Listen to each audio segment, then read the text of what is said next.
The dismal state of worker power in America, WTF, is next.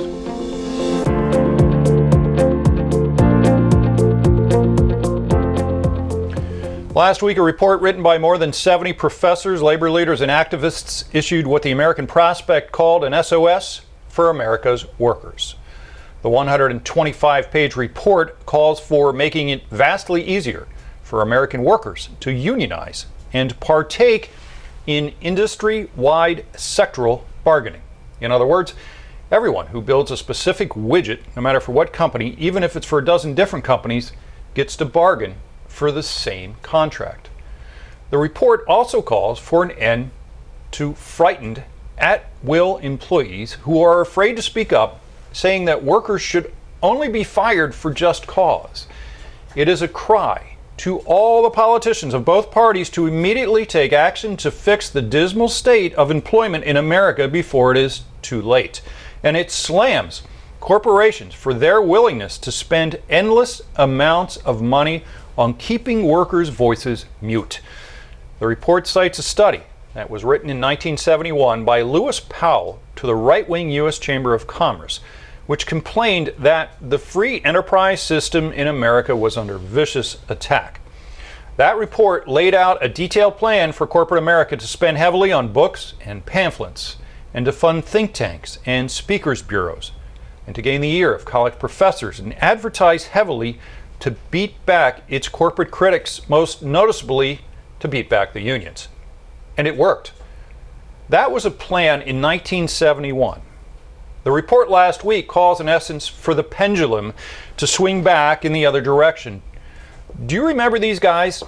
They are two Air France executives who had the shirts ripped from their backs and had to jump a fence to escape an angry mob after telling workers that they were going to eliminate 2,900 jobs at that airline. Yeah, that's how the French workers take matters into their own hands. And here's a recent picture of a yellow vest protest in Paris over pension reform plans by the government. Do you know what the Yellow Vest Brigade did last week? They disrupted electrical power affecting Orly Airport and southern portions of Paris for 2 hours. These folks know how to make a point. Do you? Do we? As a group? As the majority? When was the last time you saw a rally of that size to protect worker rights in this country?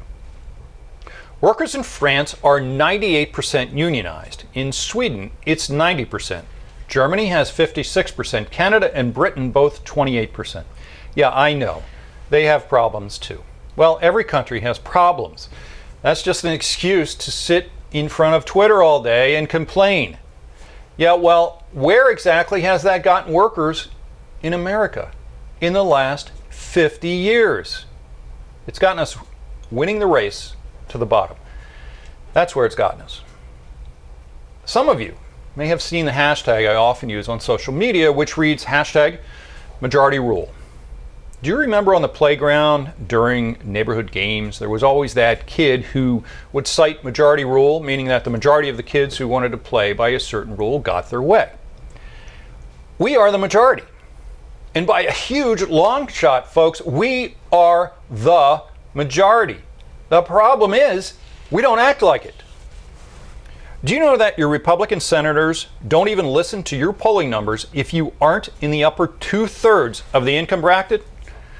Well, ladies and gentlemen, the SOS for American workers was sounded in a comprehensive report last week, and it is high time we start acting like we want to be heard. We are the majority, and if things don't start improving soon, we will have only ourselves to blame. What will you do this week to join the fight? I'm Mark Harrison. I'll see you next week.